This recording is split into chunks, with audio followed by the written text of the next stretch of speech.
forgot that we haven't been here for a month. Yeah, no, it's been a long time. I actually don't really recognize the venue either. Oh, wow. You're right. We are somewhere different. I missed you. I missed you too. Yeah, no. I'm not afraid to say it. No, it's okay. I'm confident with my sexuality. Like, I know that I can say that to you without feeling weird about it, okay? I know you should feel pretty weird about it. All right, well, I do now. Perfect. All right, let's talk some sports. What a great opening, man. I thought you had something for me. Okay, all right, cool. Yeah, no, that was nice. Nice little recap that nobody needed. Yeah. Of course. Well, there wasn't too much of a recap, but that's all right. But we're here. We're back. Sure are. Locker number 46 in a brand new studio down here in the Holly Mason building, the rotunda of the Holly Mason building. Nice. Alan Howard here. Beautiful old building. The set here is kind of combined with another set that you can't see, but there's some brick on the walls. That's nice. Nice old-fashioned looking building. We got new microphones. Yeah, hopefully we do. Hopefully we sound better. Probably not. It's not really going to matter, but we'll talk some sports here. By the way, some number 46 is for what do you got for me? Okay, so I feel like you're going to take mine because I can only come up with one. That's fine. Will Tukuafu. Will Tukuafu is a great answer because I was a big Will Tukuafu guy. My favorite Seahawks fullback outside of Max Strong, and I guess I'll throw Michael Robinson in there, but I'm kind of off the Michael Robinson train now that he's entered the media. But as a player, as a player, his takes aren't great. I like his Seattle insight. Like he always. I do too, but like, when people are roasting the Seahawks, and not even maybe even deservedly so, like he always seems to have a level head about himself, even though he's a former Seahawks player. That I can respect. Yes, okay. That's a fair assessment. Perfect. I have a couple here for you. Tyrone Swoops was 46. Yep. And then baseball, we're gonna go to the Mariners here. Unieski Bentoncourt was 46 for a moment. He ended up being 5, right? I think so. Okay. Yeah, I remember that. And then Mike Morse. Right? Oh. So he had 2. He was actually originally a Mariner, went and played for the Nationals, then came back. So he was 46. I don't know which one of those times, but at one point. But do you know who I've really missed though? Actually, more than anybody else. Ooh, team me up. The Lucky Bird brand. Nice. I'm wearing my Lucky Bird dogs right now. Shout out Bird Dogs. Wow, nice. But even bigger shout out, yes, as we've returned here into the side of the locker room to our presenting sponsor, Lucky Bird. As you guys know, Lucky Bird is a Spokane-based e-commerce and digital marketing company dedicated to helping local companies scale in the online world of e-commerce and digital marketing. So we want you guys to visit luckybirdbrands.com to have a down-to-earth, no-pressure conversation about your digital marketing and e-commerce strategies today. Yeah, if you're not feeling pretty lucky, definitely utilize Lucky Bird, and you'll gain your luck back. Nice. I also just became one of Spokane Talks' big fans again, or top fans. So I don't know how, how that works. Probably because you log in every time that we go live? I guess so. I don't know what's going on anymore. Me neither. But congrats. How's it feel? Actually pretty good. Okay. Not as good as the Mariners, considering half of their team is hurt, though. Yeah. They've had some pretty good luck. They've had some pretty great luck as far as as that goes. If we're looking across the lineup, Evan White's hurt, Kyle Lewis is hurt, and everybody on the pitching staff seems to be hurt in one way or another. They did just trade for Jake Bowers, right? I think that's his name. First baseman for the Indians. Used to be a top 75 prospect. Was only batting like 120, but hey, he'll fit right in with the Mariners. He walks at 12% clip, which also fits right in with the Mariners' whole control zone strategy. We don't hit, but man, we sure can walk. We sure can walk. They are hovering right around 500 still, which is pretty ridiculous considering they have a bad pitching staff and a bad lineup. It really doesn't make any sense. Yeah. I think they're still batting right around 200. I want to say their team ERA is in the bottom half, and yet somehow they're doing it. At least they're competitive, right? That's something. That's a plus. But I think some of it has to do with the doctored balls. What do you think?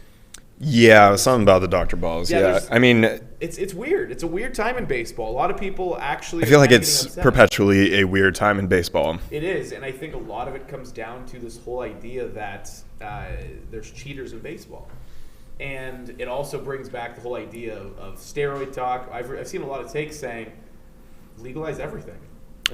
Open it up. As not a huge MLB fan, I could not endorse that take and that notion more. Just everybody juice up. Everybody put whatever it is you want to put on the ball. I want to see some, let's see a gyro pitch. Didn't Daisuke Matsuzaka allegedly have that at some point and then never did it? I want to see some cool stuff because baseball, woof. The smell, especially this year, just because nobody's hitting. Oh yeah, it's right. It's because. But it's because of that, right? Allegedly because of the Dr. Balls. The smell of cheating is awfully pungent in MLB right now. Nice. We're seeing, like, forever, I mean, everybody's striking out, and it's never been this bad. People aren't hitting the ball very hard. You're seeing pitchers just having absolutely dominating performances. Jacob deGrom has, an under 1 ERA or just over 1 or something stupid over the first 2 months of the season here. You're seeing guys like Charlie Blackmon, former MVPs, batting like 240, 250, and directly saying it's because the spin rates are just out of this world. You're getting guys like Garrett Cole being asked, hey, do you use the doctor, are your pitches doctored? And he kind of freezes for a second and then kind of shuffles away from the question. It's like, that's not obvious at all. Okay, but it was really cool that after Josh Donaldson called him out and then backed it up again and kept going after him, that yesterday when they faced off, Garrett Cole just absolutely owned him, embarrassed him. It wasn't even close, for sure. Also, I don't like Cole. Not really good at talking or defending himself or just maybe stringing together a coherent thought. Really, really bad at speech. Yeah, not great. He could use some speech lessons over there in New York. So it's going to be interesting to keep an eye out on all of this, though, because MLB, I guess, is coming out here in the next few days with a full-on, we're going to break this whole thing down. We're going to suspend guys 10 games. No questions asked. If we find a foreign substance, we're going for it. So that's going to be very interesting to see how that all plays out. But that's baseball, and baseball's very tough to root for when you don't have a team that's worth rooting for. That's a little harsh. Wouldn't you say, especially given the circumstances and then kind of what the season was shaping up to look like, going into this season, that they're doing pretty well, all things considered? Oh, for sure. With the young guys that are in, Kelnick was sent back down. He was 0 for 46 in his last 46 attempts? Is that what I saw? He was one of the top 5 worst beginnings to a career. Yeah, paying homage to our 46th episode of The Locker Room. Yeah, shout out. Right, yeah, not exactly, yeah, see? Not great. So, overall, though, I think it's okay. It's fine. Hopefully the young guys stay healthy. That's the important part, is just keeping the young guys healthy so they can get their at-bats, and it's just not really happening, unfortunately. It always blows my mind, aside from pitchers, that just when baseball players get injured, it's just always the strangest thing to me. For whatever reason, I just feel like the physical tax and what is required of their body wouldn't lead to as many injuries as you would see in other sporting realms. But obviously, I don't know anything because everybody and their brother, at least on the Mariners, is injured. So it's just kind of a strange thing. Like obliques, I would get because you're hacking. Hip flexors, I get, and then everything else, I don't know. Doesn't make a lot of sense. You're just a physical specimen, maybe. You just don't understand. Maybe they just don't work out as much as you. No, my body is failing me. Trust me. I might as well play baseball. My body is failing me. Nice. That was pretty good. So the more exciting sports of the week. And actually, speaking of baseball, so I was in Colorado this last weekend, helping someone move back to town, a good friend, and we went to Coors Field to watch the Rockies play the A's, which was a fun experience. I've never been to another professional baseball stadium. Oh, nice. Never been. I've been outside of Coors Field's pretty cool. How was the Coors Field air? Was gorgeous. Light, not much oxygen. Were you panting? No, not too bad. I thought it was going to be much worse, but you could definitely feel the alcohol hit you more. So when I had two, they only sold 32-ounce beers. A little bit more bang for your buck then. Well, for sure. It was much cheaper. All right. I bought two $10 beers, which is it's what you're gonna. You expect it, and it's the first baseball game I've been to in a year and a half. So why would you not splurge? Right, yeah. Exactly. So I had 2 beers, and I'm like, wow, this is a lot. And you said they only sell 32-ounce beers? Yeah, they're huge. Damn. And what's really funny is they sell koozies for them too there, and it's like, I'm never going to use this koozie again. Why would I ever buy one? Yeah. Like, I'm never ever going to buy a 32-ounce beer outside of a situation like this. So essentially, what I'm trying to say, this is a lead to. So I watched that game, which was a baseball game. And I wanted to, later that night, that was a Sunday matinee game, later that night on Sunday, USA played Mexico in Denver at Empower Field at Mile High Stadium. And I really wanted to go. I really wanted to go. Boy, you missed out, too. I could only imagine what that and I so missed out.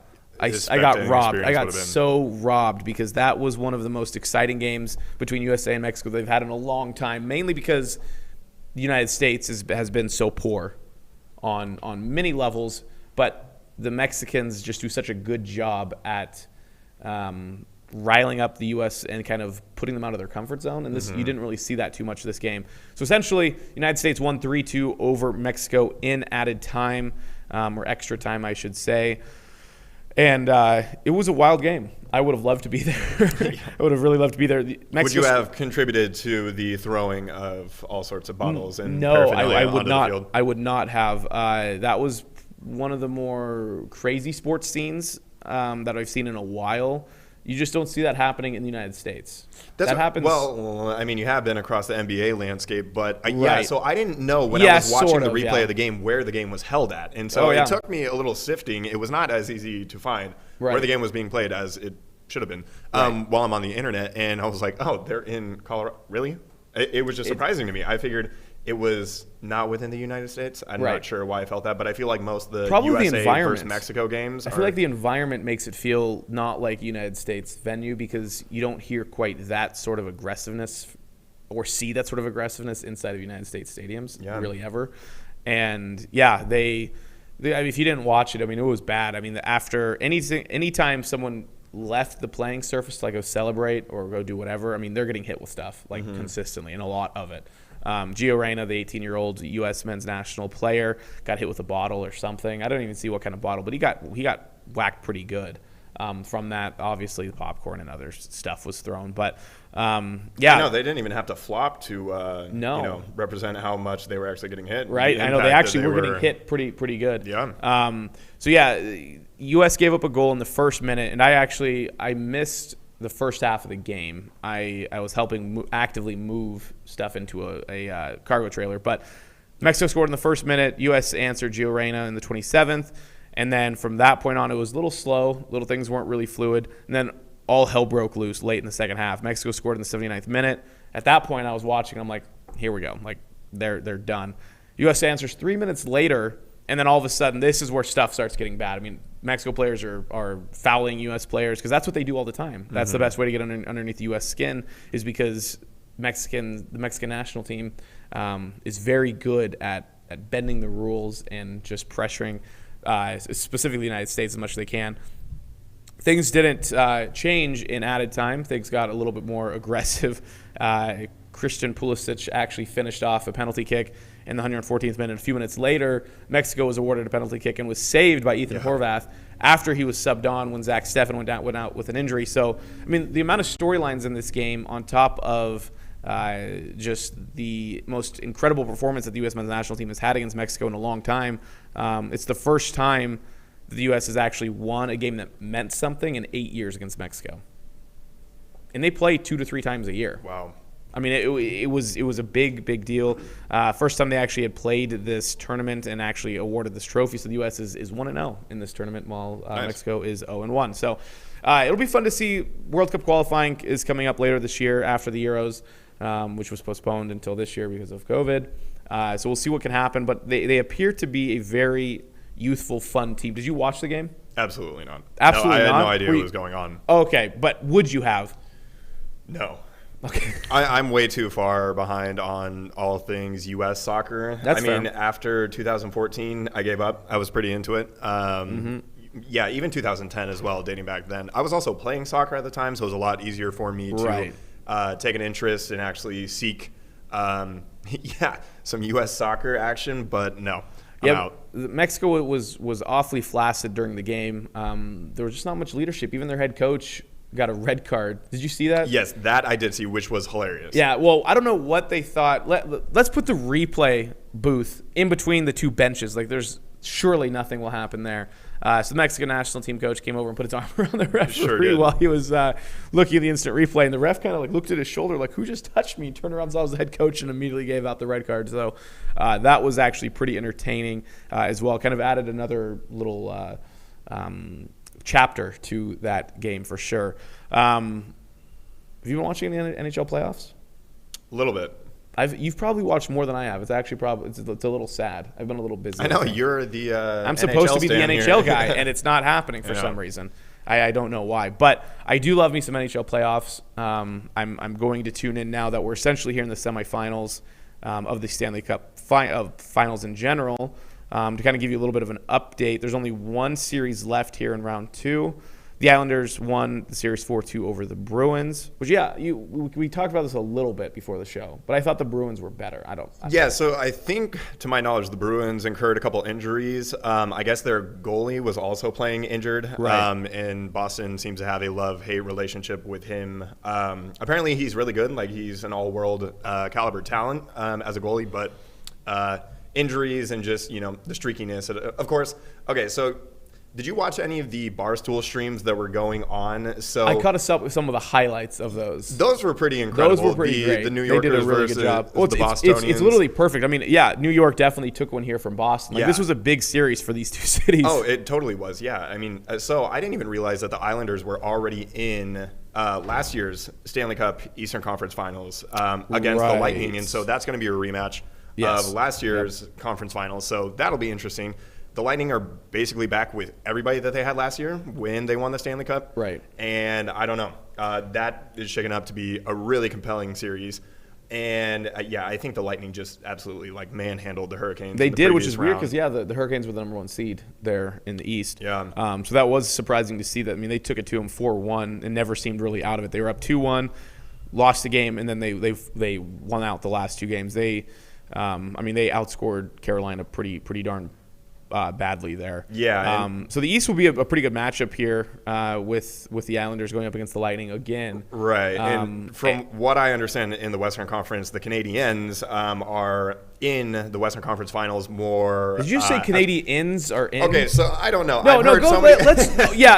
Let's hear. And I don't know if you're just supposed to say Canadians or if you're supposed to emphasize that it's an ENS rather than an ANS. I don't know. I don't have a lot of Canadians in my life that I talk to regularly, so I have nobody to correct me or push me in the right direction on this. Oh, I actually didn't realize that. Wow, why do they do that? Okay, are you a hockey guy or not? Well, no, I've never looked at their name. Do you look at the team names? Are you that interested in spelling of team names? Well, I mean, when they make it, I don't care about the Canadians anyway. The Canadiens. I mean, they're only there because Winnipeg's best player got suspended for the entirety of the series for a gnarly hit that was a gnarly hit on one of the Canadiens. But so apparently the Canadiens are just going to be smacked by whoever comes out of the other series in the West, and that is Colorado and Las Vegas. Right, and so I was actually in Colorado for what game is that? Tuesday, Thursday, Game 4. Game 3. I was there for Game 3 in a sports bar, and I really wanted to watch GU baseball. And good luck with that. Well, yeah, right. I didn't even think about the fact it was the Avalanche are on. So I sat down and I didn't look at any of the TVs, and I asked the waitress hey, can you get ESPNU on? And she looks around, and I at that point look around. I'm like, oh, every single TV on in this bar is NHL. Oh, the Avalanche are on. Yeah, and then she literally didn't answer before I was like, never mind. Yeah, good I was like, never mind. I'll watch it on my phone. Yeah, way to eat that one. Yeah, that was unfortunate, but that was actually pretty exciting. I had never been in an NHL environment, because first off, we don't have an NHL team, so why would we ever be in that environment? I bet it's incredible. It was pretty good. I bet actually. they're electric. Yeah, it was pretty electric. So that was fun. But the Knights do have a 3-2 lead over the Avalanche. They play tonight at 6 p.m. on the NBC Sports Network, which I probably will tune into, actually. 6 o'clock. Yeah. Yeah, I could probably fit that in my schedule. I think you can. I think I can fit that in. But yeah, whoever does win that game, it looks like, even if they do go to a full Game 7, the Canadians will be pretty well rested, but they are better than the Canadians, I think. And they got a hot goalie. Anyway. They're by a product of circumstances rather than, yeah. All right. Told you, confident in my sexuality. That's all you need in playoff hockey. That's basically the analysis of every playoffs for the NHL, right? Whoever's goalie gets hot. Right. That's all you got to look to. Who's got the hot goalie? Whoever has the hot goalie. Give them the chip. Give them the Stanley Cup right now. So, yeah, that was hockey. Hey, man, sorry about – that was big hockey, guys. Hopefully – Yeah, you're welcome for bailing you out of that as our, official hockey guy. Official hockey guy. Hey, man, sorry about the – It's fine. Sorry about Boston. It's fine. No, I'm so glad it's over. Well, yeah. Did you post something on Twitter or Instagram or something I feel like it was during a game or something, and you were out and not paying any attention. Or no. You thanked Maddie, I think, saying something like thanks for distracting me from posted a Snapchat story because my girlfriend was competing in a half marathon. Right. And I Yeah. said, That's thank what it you was. for giving me something to cheer for because the Celtics are total cheeks. That is true. But they actually, for how bad and inconsistent they are, they could have been so much better if injuries didn't hurt them either. Yeah, I don't know. There was just bad juju, bad vibes surrounding that team the whole year. Are you glad Danny Ainge is gone?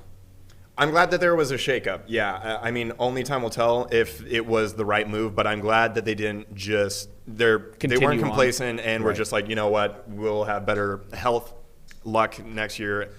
I don't know. The only thing that I care about in the offseason, I don't really care about the personnel. I think it's going to be pretty hard to, with their salary cap situation, fit the right pieces around Tatum, Jaylen Brown, and whoever else they decide to keep on that roster. But I just want Chauncey Billups. That is the only person that I would be like happy with them hiring as head coach. Really? Yeah. Why? He's got his Boston ties. He was there for a whole 15 games after he was drafted. And then Rick Pitino's like, psych, your ass is out here. Yeah, you are done. Rip those Rick Pitino years. But he commands, from what I understand, and the people that know him closely that are in the media and what they've described about his personality is that he's soft-spoken, he's not loud, he's not in your face, but yet his presence demands and commands the attention and the respect. And he's a winner. And I don't know. He just seems to have all the intangibles that you would like, that Bostonians like to think that they represent, as a city and as a culture. And I don't know. I just think it'd be a good look for Boston to get another black head coach, especially since Kyrie, all series was throwing him under the bus for being historically racist. I think that would probably be a good look for them. But yeah, that's the only one that I can get excited about, and that's the only one that I will settle for. What about Jason Kidd to? Nope. Yeah. Nope. Was it weird though that Dame came out and said I want Jason Kidd? Yeah, it was weird. It was kind of random. Nobody even really asked him, I don't think, really. No, he just straight up, I think he called Chris Haynes and he's like, hey, this is what's up, this is what I want. And then Jason Kidd immediately after is like, I've removed my name from consideration. That's a lot of pressure. Weird story. That was very odd. Sorry to cut you off. Have you watched any of the NBA playoffs? I have watched a little bit. Baseball? I have watched a little bit. I think it's funny that the Lakers are out. Oh, it's great. I think it's very funny. I think it also reinforces the fact that LeBron at this point in his career cannot do it alone anymore. Yeah, correct. Absolutely. I mean, they had no shot whatsoever without AD or anybody else. It's literally those two and nobody else. And we kind of talked about this earlier on in the season that they needed somebody else to kind of step up. I mean, a big two can't really do it, especially when your big two were hurt on and off, the entire year. I think they proved last year, and again, there were so many different circumstances because of the bubble, and some teams reacted well to that, some teams didn't, and they had a relatively, at least from the talent perspective, when they walked through the Western Conference, the fact that they're playing the Nuggets that were arriving in the Western Conference a year or two early. I mean, they had a relatively easy walk, but I mean, if AD and LeBron are both at their best and in tip-top shape and completely healthy, I do think that's enough to at least compete in a finals. 100%, yeah. Right. And it's weird too because after they won the championship, this was Rob Pelinka's best offseason that they had. Right. Getting Dennis Schroeder, getting Montrezl Harrell, bringing in Marcus Gasol, and then none of those guys ended up being contributors at all. And they were fighting injuries all season, so I think it's fair to be like, hey, they weren't able to get their rotations figured out. Kyle Kuzma decided he doesn't know how to shoot a ball anymore. He's just going to play defense, which, is not – it's fine if you want to make your living in the NBA, especially on a predominantly defensive-oriented team. That's good. But when the other guys are down and nobody's able to shoot and, it turns out if you can't score, you can't win. Yeah. No matter how good a defense you can play, you still need to put the ball in the basket. Right. But yeah, I don't want to talk about the Lakers anymore. I'm totally on the Suns bandwagon. Yeah, that's fine. Let's go up this here. So right now the Suns are playing the Nuggets. They're up 2-0 in a very commanding 2-0 lead in that series too. Yeah, I kind of thought that this could at least go the distance, maybe 6 or 7. I thought so too. Denver, I mean, again, they're playing Portland, who has historically one of the worst defenses and has year after year had an awful defense, but they just have laid over in each second half of weird. these first two games. And Denver's head coach called him out too. And Oh said, no, like, I like that Michael gave up. Malone's actually going to the podium Right. and is just like, no, you guys are being soft. Your Right. mentality is just weak right now, and you guys just keep rolling over. And Because Jokic kind of said that. He kind of agreed, but he was like, I don't think they gave up. And he's like, well, he can't say they gave up because if he says that, then they're really screwed. they just have no offense, especially without Murray there, because that two-man Right. game between Jokic and Murray is really what sparks everything else. Whether Murray gets a good look for three or he, dumps it off to Jokic, and then Jokic is able to decide what he wants to do once he gets the ball in the paint, whether he's going to be doubled and pass it out, for a good look at three, or, whether he's going to go to the rack with it.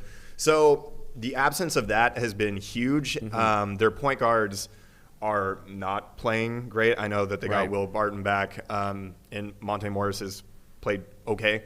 But when you got Campazzo out there running around, the talent disparity in the point guards, pretty bad. I think Denver's going to be good for a lot of years if they can lock down Totally. their guys and then add a couple pieces because Jokic, and speaking of Jokic, I'm glad he won the MVP. We've talked about this a couple times. Yeah. He deserved it.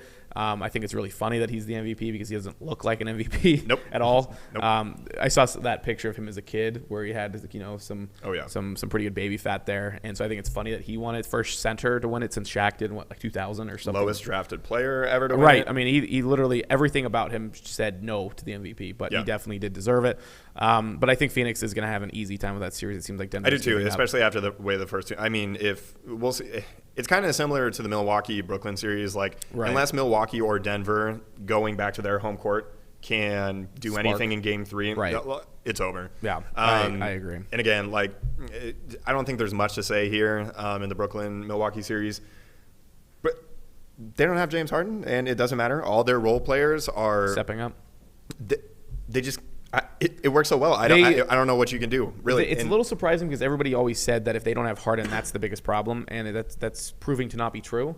No, it's and not at I all. didn't believe that to be true then either because Kevin Durant is still, in my opinion, a better player than or the best of the three. Yeah. I also think that Kyrie is underrated in his game. I think he's not so much of a prolific scorer as he's a very good guard, very good point guard, and can run an offense and. He has been on decisions. this team when he's needed to be. Definitely, Right. I know in Boston it was like, dude, will you just pass the ball more? But Right. He's totally Embraced. bought into the Yeah. whole system. He's happy. He's where he wants to be. He's got the guys around him that he wants to be with. And so if Kyrie is content, that's conducive to him leaning into the best version Right. of himself, and we're seeing that. And then on the Milwaukee side of things, Brook Lopez keeps posting up on Kevin Durant and then just turns around for fall away twos. And I'm like, dude. Go through 'em. It's so bad. And the fact that, not to say anything disparaging against Jason Tatum, because he's a great young player and I love him, but he was able to get by Blake Griffin with ease in the first round. And the fact that Giannis can't turn the corner on Blake Griffin is appalling. It's weird. I don't know what And Blake to say Griffin about that. dunked all over him too. And Milwaukee's just not playing their game. They're settling for pull-up jumpers, and it's just like that's not anything close to what they looked like during the regular season. They were a very involved offensive Right. team. I mean, they got a lot of guys moving, going, and it's just weird. I don't know. Milwaukee is going to have to go back to the drawing board, and Budenholzer, this doesn't look good for his already, kind of Shaky marred, situation. They're done. playoff career. Yeah, that Milwaukee series I think is done as well. Yeah, so really unless the something only crazy compelling- happens tonight. Yeah, exactly. But it won't. The only series that have, the chance of being compelling are the Clippers and the Jazz, which was a very well and tightly contested first game. I do think that one has the legs gonna be to a lot go of fun. 6 or 7. Right. And then Atlanta and Philly tied 1-1. If Ben Simmons doesn't learn how to play basketball again, he only had 4 points, 6 points or something. Yeah, he had a very Ben Simmons-esque stat line. Right. the other night. If he, for how good Embiid is, if Ben Simmons can't score double digits, the series is going to go 7.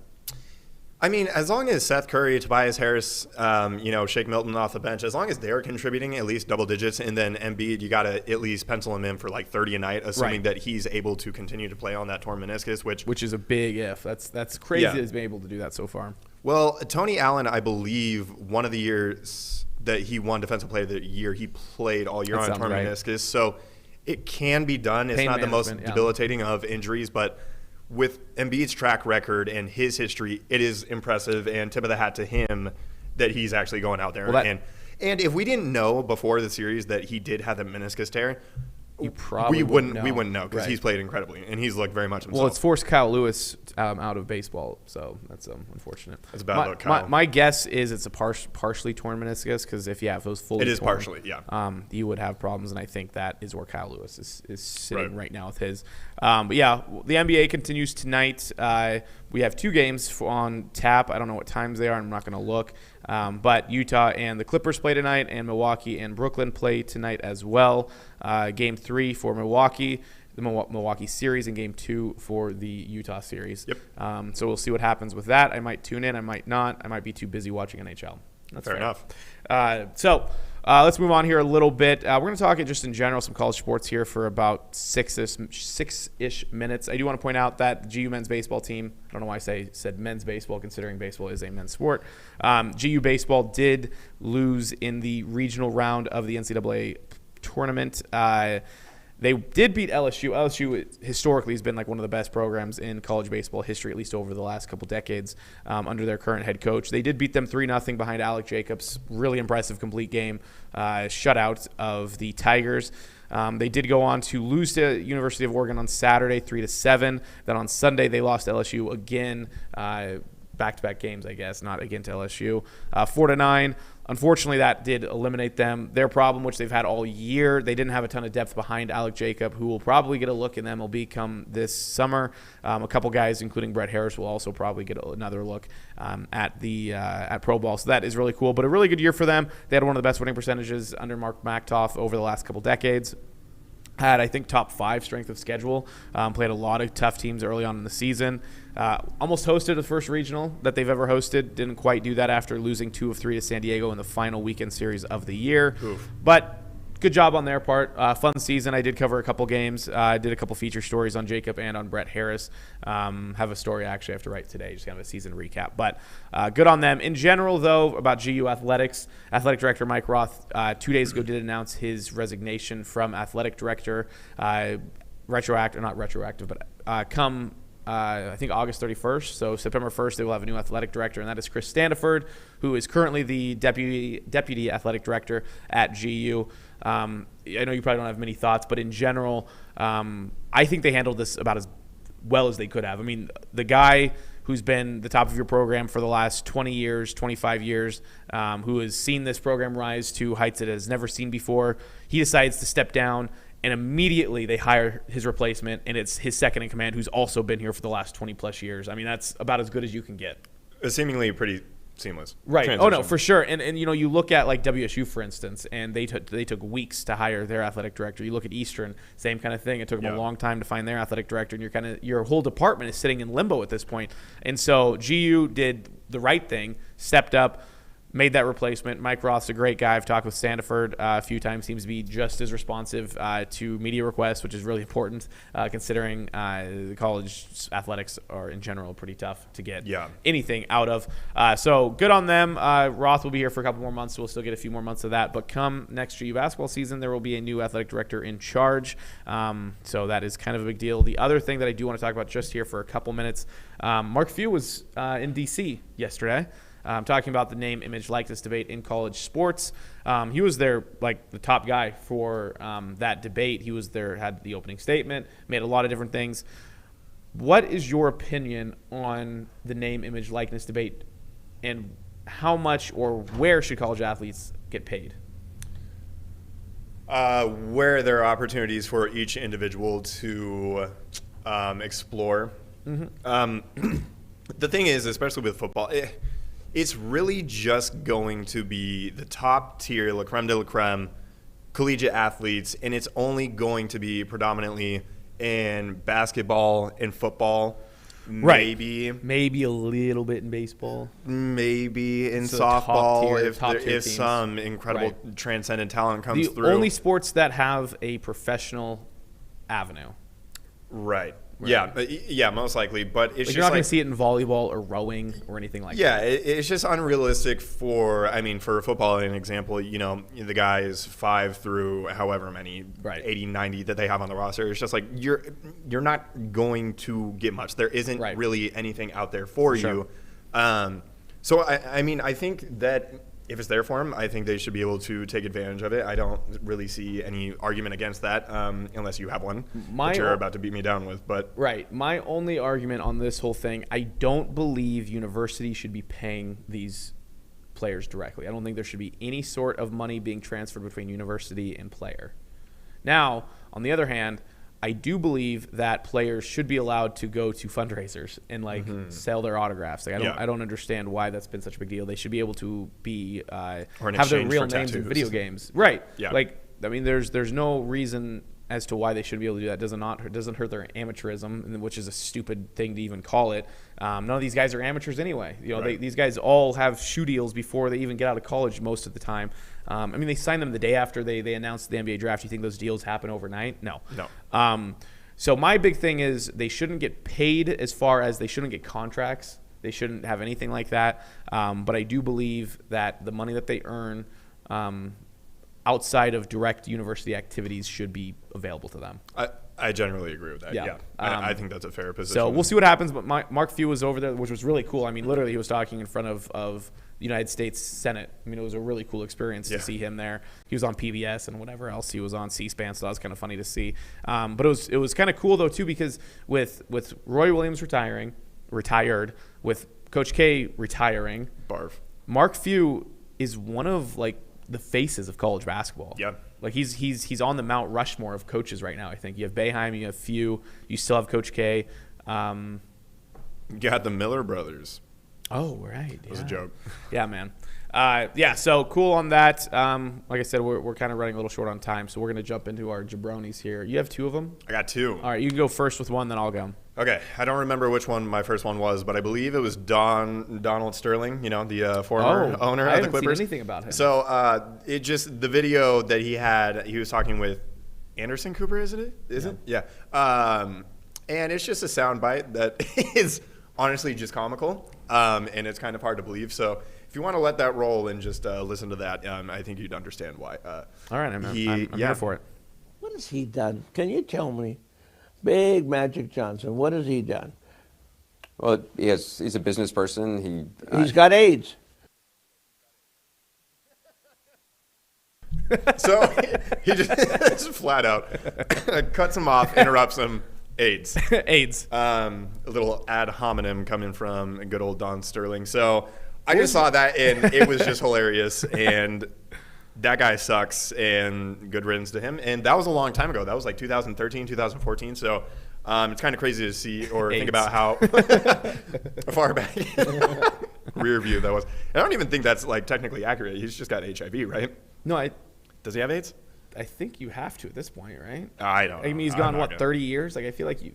I'm not super well read up on that whole thing. The last time I had actual discussion about AIDS was elementary. So right. when they showed us all those videos about HIV. Probably the same with Donald, but right. Okay. So or Family Guy. Yeah. Seriously. The AIDS episode. True. All right, I'll go next. Oh yeah, go ahead if you want to alternate. Yeah, we'll alternate since you have two for some stupid reason. I didn't realize we could do that. I couldn't leave that out. That just made me laugh so hard. That's fair. All right, here's mine. We'll watch the video. This was the Mariners game last night. Bottom of the ninth inning, Detroit had a chance to walk it off, and it didn't quite happen.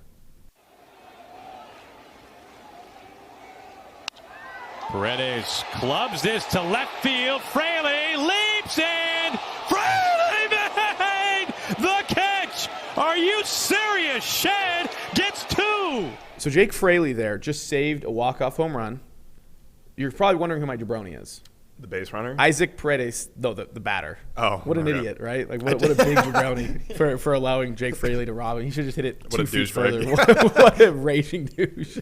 No, I really just wanted to give myself a good reason to play that video. Yeah, no, fair. Because I have a really good closing time. But what a catch. He literally at contact of the wall, he's catching that, which just you never see. Not all never goes well. Home run robbing catches are created equally. Right. And that is one that that warrants the sort of hype and recognition that it gets. And then what a throw to the cutoff man too. Totally. That is exactly what coaches tell you when you're 5 years old. When they tell you to hit the cutoff man, that's what you do, and that's why. Also, what terrible base running. What are you doing? That was really bad. I don't understand. And I haven't read it yet. Tim Kirkchin of ESPN talked about how bad base running is in baseball right now. That's a perfect example. What are you doing? That guy was halfway between second and third. Why is he not standing on second base? Fundamentals, man. I don't know. I don't get it. So he could also be a jabroni. That guy's actually let's call him out too, because he is for sure. He is for sure a jabroni here. This was bottom of the ninth. Eric Hossie, jabroni. Idiot. I think it's Haas. I'm gonna say Hossie. I know it's Hossie. Haas. How? It's German. Are you German? No, but Canadian. What are you? Haas. I'm multicultural. Doubt it. Yeah. Doesn't seem like Honestly. it. House. Are you Irish? Haas? You seem awfully Irish. I think it's Haas with 2 A's. I think it's Haas. You seem awfully Irish. I know. That's just racist because Or I'm Scottish. Scottish. Yeah. There you go. Fair enough. All Okay, right. You so want? nice jabroni. Yep, Yeah. go ahead. Okay, so this one is probably the best. But little kid Okay. at a Phoenix Sun game last night as the Suns were absolutely It's like Jokic as a kid. booyah. So, okay. I guess the GIF Little isn't going to go. Yeah, play the GIF.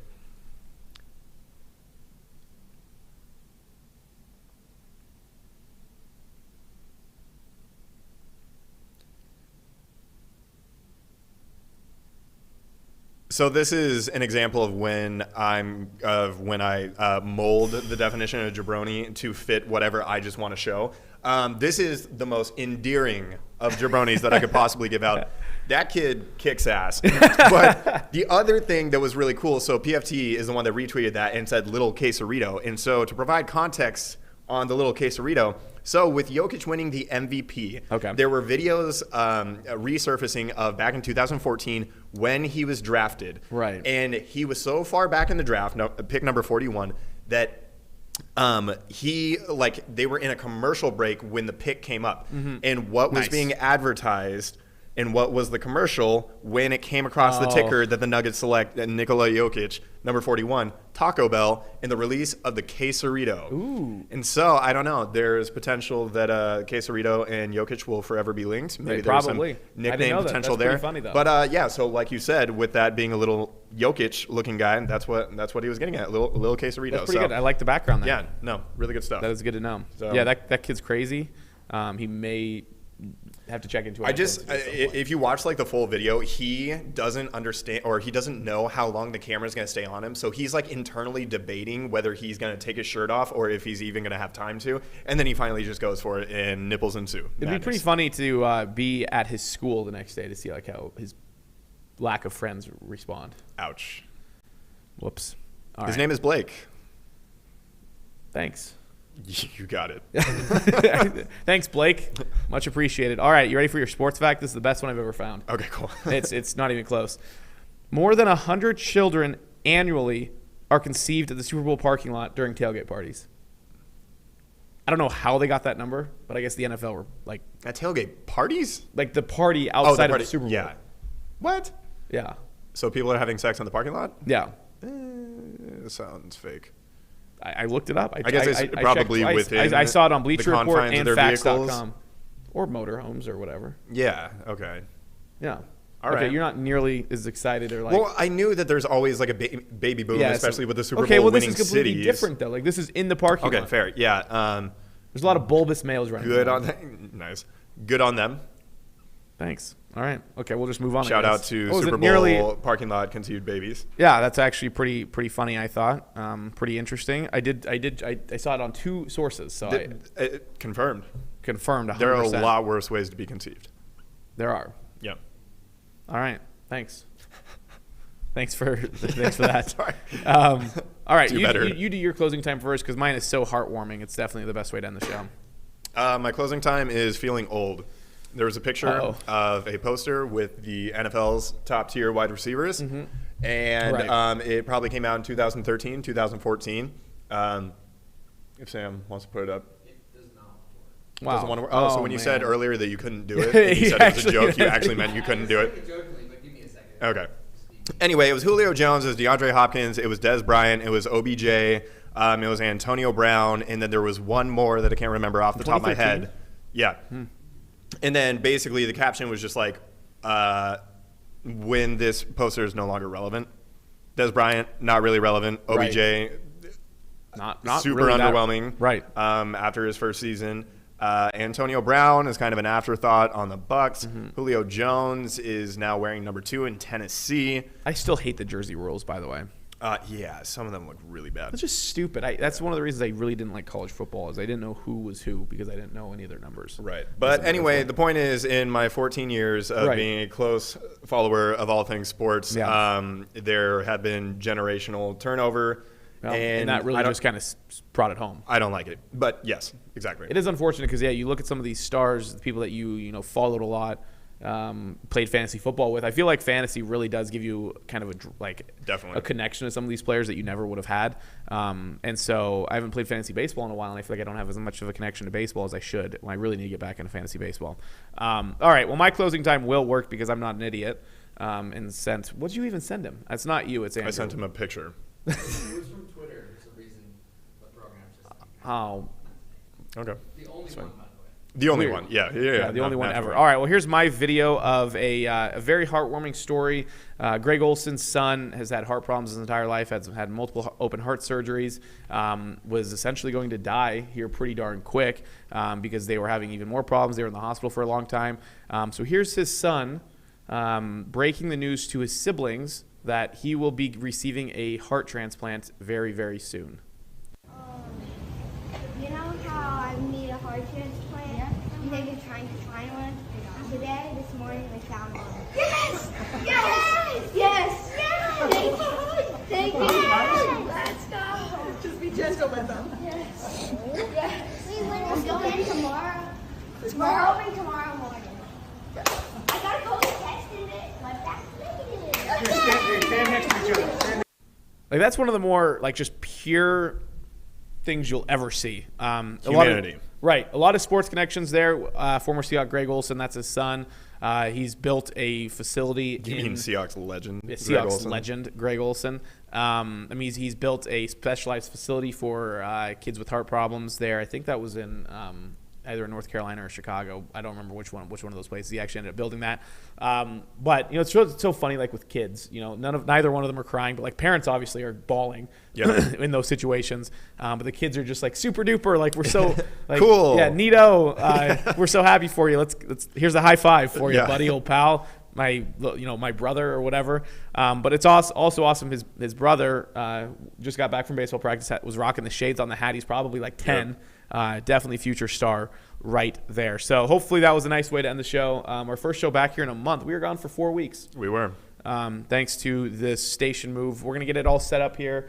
Get our memorabilia back up. I think our 1 year Annie is probably going to be pretty, next week. It's pretty darn close. I think our first day was the 20th or the 21st of June, but right. We're not going to land on that. I don't think we're not going to directly land on that at all. We'll have to get a couple bobblehead upgrades. Our shelving fell down before the move, unfortunately. So Ichiro's rocking one arm here like Shaquem Griffin. Sabotage. Kaz is over here doing okay. His head fell off, but I think it's back. Does it move? Does it bobble? Can you bobble it for me? Nope. Yeah, his springs needs to be reattached here. Poor Kaz. Thanks for again. We missed everybody for the last month. I haven't talked so much. And I missed you too. Let me reiterate that. Let me just reiterate that fact. Good. That's what I like to hear. Mm-hmm. So we promise we won't be gone for 4 weeks. We should be back here next week. I don't have anything going on. Do you? Just life. We'll talk about it after. Oh God, I might have to do it solo again. Those shows are always better anyway. True. All right. Well, we will see you here again next week in our new studio here in the Holly Mesa Building, downtown Spokane. And have a good rest of the week with NHL playoffs, NBA playoffs, and anything else you want to watch. Thanks for watching The Locker Room on Spokane Talks. Check us out on Facebook as well as our other platforms. We want to hear from you. Join the conversation by emailing us at info@SpokaneTalksOnline.com. And for more sports news, opinions, and content, follow Justin and me on Twitter.